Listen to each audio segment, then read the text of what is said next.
Welcome everyone to Geography's Chapter 3 Our Changing Earth Part 5.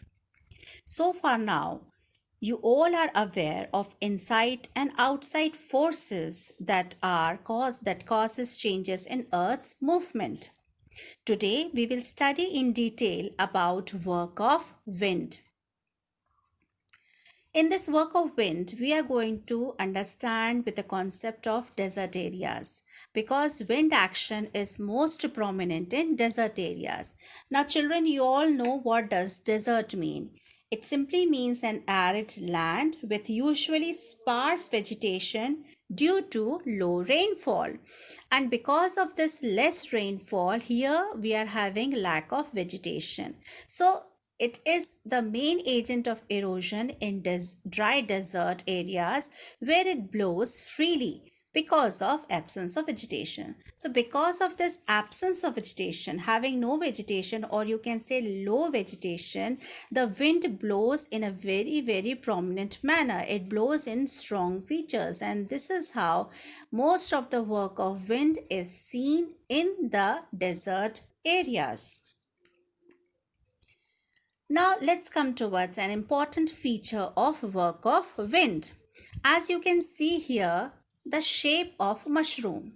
You will say that why mushroom we are taking? Just because of the reason that it looks like a mushroom. So what is it?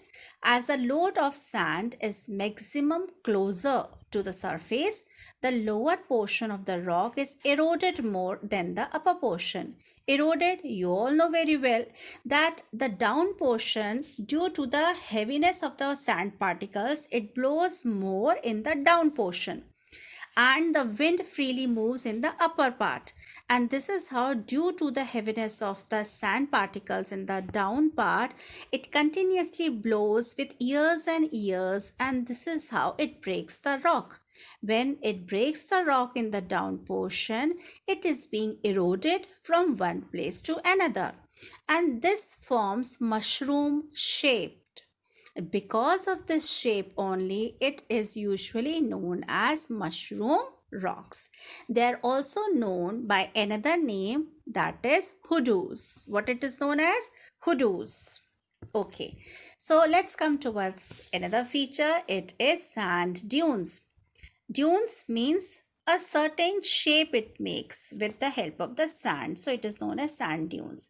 Sand dunes are the coarse particles deposited in the form of hillock.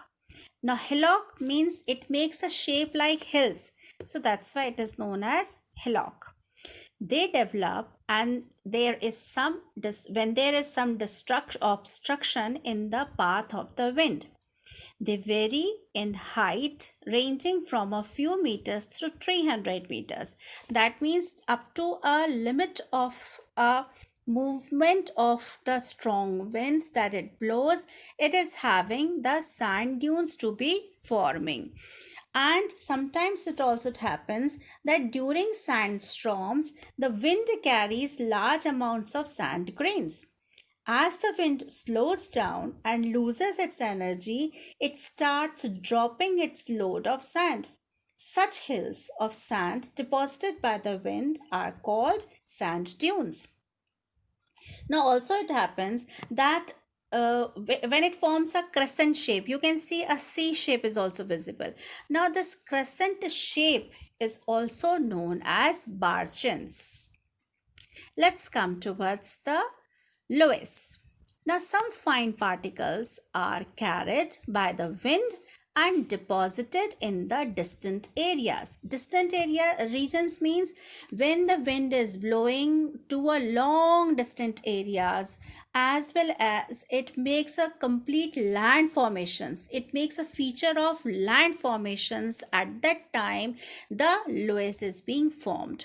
These deposits gradually develop into a thick layer of soil. Such deposits are known as loess. This is another important feature of the work of wind.